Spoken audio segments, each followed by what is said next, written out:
Assalamualaikum warahmatullahi wabarakatuh.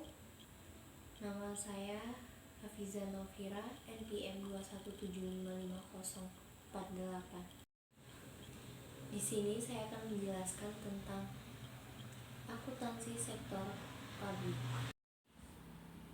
Akuntansi pemerintahan dan siklus akuntansi sebelum tahun 2003 menggunakan akuntansi tradisional dan berbasis kas dan single entry.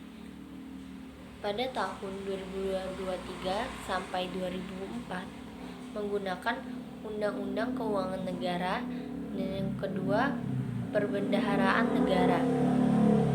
Pada tahun 2005 sampai sekarang menggunakan akuntansi modern, yang kedua berbasis akrual dan double entry, yang ketiga Peraturan Pemerintah Nomor 71 Tahun 2020 PSAP. Pengertian akuntansi pemerintahan. Akuntansi pemerintahan adalah sebuah kegiatan jasa dalam rangka menyediakan informasi kuantitatif terutama bersifat keuangan dari entitas pemerintah guna pengambilan keputusan ekonomi yang nalar dari pihak-pihak yang berkepentingan atas berbagai alternatif tindakan menurut Halim 2007. Peran laporan keuangan daerah. Yang pertama, menyediakan informasi yang relevan mengenai posisi keuangan dan seluruh transaksi yang dilakukan pemerintah daerah selama satu periode pelaporan. Yang kedua, membandingkan realisasi pendapatan dan belanja dengan anggaran yang telah ditetapkan, menilai kondisi keuangan, menilai efektivitas dan efisiensi pemerintah daerah, dan membantu menentukan ketaatannya terhadap peraturan perundang-undangan. Penggunaan dan kebutuhan informasi, yaitu untuk pemerintah,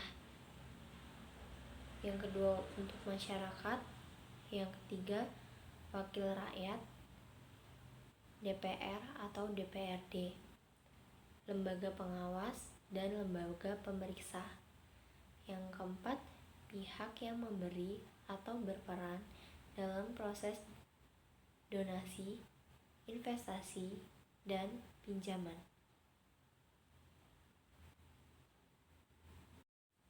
Entitas akuntansi dan pelaporan. Yang pertama itu ada entitas akuntansi, unit pada pemerintahan yang mengelola anggaran, kekayaan, dan kewajiban, yang menyelenggarakan akuntansi dan menyajikan laporan keuangan atas dasar akuntansi yang diselenggarakan.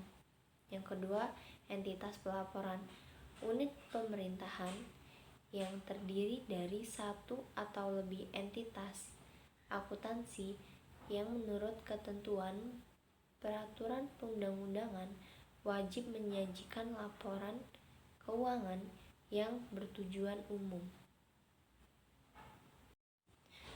Prinsip akuntansi dan pelaporan keuangan. Yang pertama, menggunakan basis akuntansi atau basis kas dan basis akrual.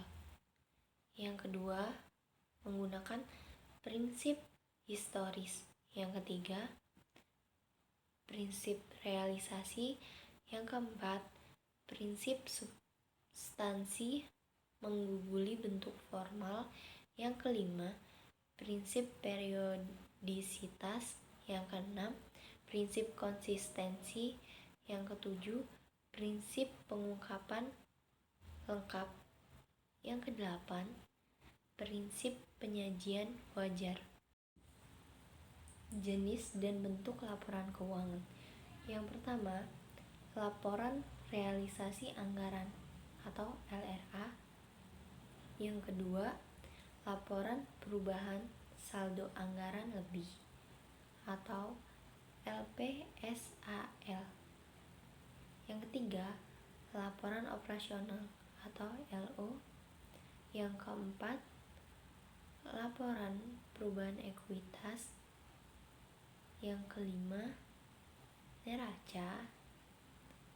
Yang keenam, laporan arus kas atau LAK. Yang ketujuh, catatan atas laporan keuangan atau CALK. Contoh struktur laporan keuangan pada daerah Kabupaten Karo.